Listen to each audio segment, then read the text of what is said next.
Hello everyone, myself Dr. Chaya BM, Associate Professor, Department of ECE, SVIT. In this video, we'll be looking into the data transfer techniques that includes the concepts of interrupts, interrupt input mechanism and interrupt masking. Very basic data transfer technique we are trying to understand here is a polling method.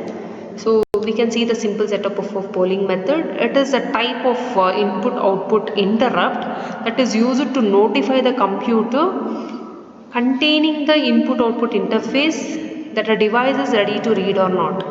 So in this example, we are assuming that the data is being transferred to the printer. So the device here we are considering as a printer. So this printer, we assume that it will be operating at 40 characters per second. The computer will find this device is ready at every 25 milliseconds. It keeps on checking whether this device is ready. The instructions that are involving to conduct this test will approximately take 5 microseconds. Therefore, this condition test will be carried out 5000 times for each character to be transmitted.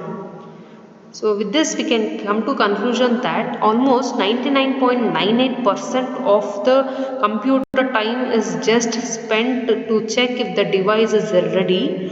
Only 0.02% of time is doing useful work. Hence, polling method is considered to be clearly an inefficient method. So in polling method, it is a continuous checking of devices by the computer to see what state they are in. Usually this is used to check whether they are still connected or want to communicate. So is an next alternate method of using a conditional transfer where computer allows to continue to do useful work. Okay, in this method there is a slight slight alternative is being done in order to make it efficient. So in this method we can notice that the check is made to see if the device is ready. If the device is ready, the transfer is made. If not, computer continues with other work and returns at the sometime later to check if the device is ready again. Okay, this is an efficient method compared to the previous method. So here we can see that it is only if it is ready it will transfer. If it is not ready, it will not keep on checking the device status. Instead, it will be doing its other processing.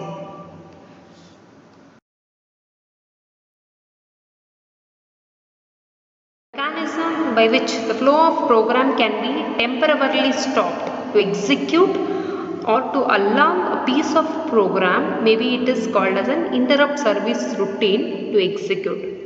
After executing this interrupt service routine, it will be resumed back to the main program.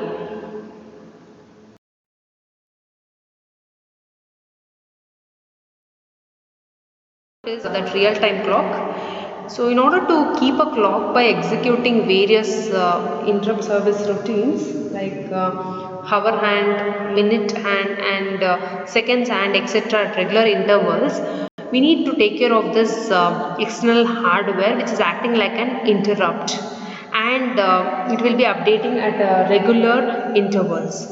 Alarm inputs. So in event of an alarm, the logical signals need to be changed, wherein in that cases the various sensors can be used as an alarm inputs to interrupt the main operations. So next is manual override. In case the plant needs to be, while it is running regularly, at some time it may need some maintenance and repair. This manual override interrupt can be used as an external control to a plant. We also have hardware failure indication. If any external hardware connected to the plant has some failures, in such cases and these informations has to be indicated to the processor in terms of an interrupt, or it has to be indicated through an interrupt. Debugging aid. So in program testing, generally we use breakpoints to check each instant or every instruction. So we check every instruction. So interrupts can be used to insert breakpoints. So breakpoint is nothing but pausing and place in a program which is used for debugging purpose only. So last uses of interrupt can be power failure warning. So power failure warning, in order to detect the loss of power in the system, computer system inserts an interrupt circuit. So these are the various uses of interrupts.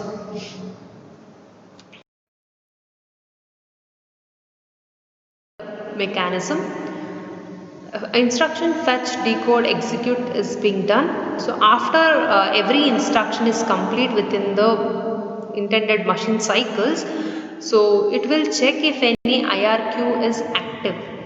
So if there is no interrupt request lines, so if the interrupt request lines are not active, so it will go to the next instruction, and if it is active, so it will execute an ISR. So while it is executing an ISR, the main program will be resumed for a while. After instruction ISR is being executed, it will resume back to the next instruction. This is a basic flow chart for the interrupt mechanism.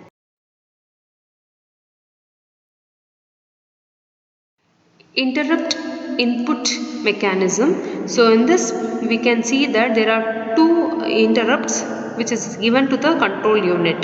So what is the importance of IRQ and NMI that we need to understand in interrupt input mechanism. So the IRQ line, that is interrupt request line, is provided to computer. This can be enabled or disabled via software. The interrupt request line enables computer to run in a mode in which external events that are arriving from the plant or a process cannot disturb the processing. Okay, and at an outset we can tell that interrupt request line is nothing but an hardware signal which is sent to the processor that temporarily stops a running program and allows a special program, that is an interrupt handler, to run instead. So next we have a non-maskable interrupt. What is this interrupt? This interrupt line is provided to the control unit of the CPU. You can see that it is provided to the control unit of a CPU, where it cannot be turned off by a software as in case of IRQ. So hence this is, since it has never been turned off by a CPU or a software, we call it as an NMI or non-maskable interrupt. Such interrupts are provided as a power failure detectors. So this basically used to detect the power failures.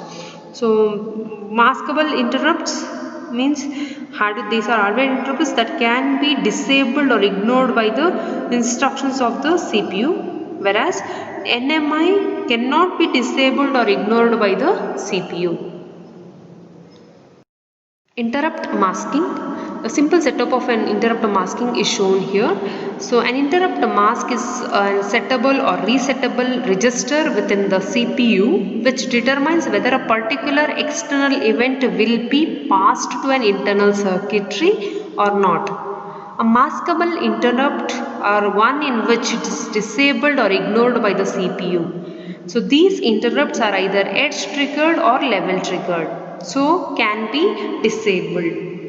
We can see there is a mask register which is used to load from softwares and to use low priority interrupt lines. You can see that it is using low priority interrupt lines, and this masks out any interrupt not only on low priority interrupt lines.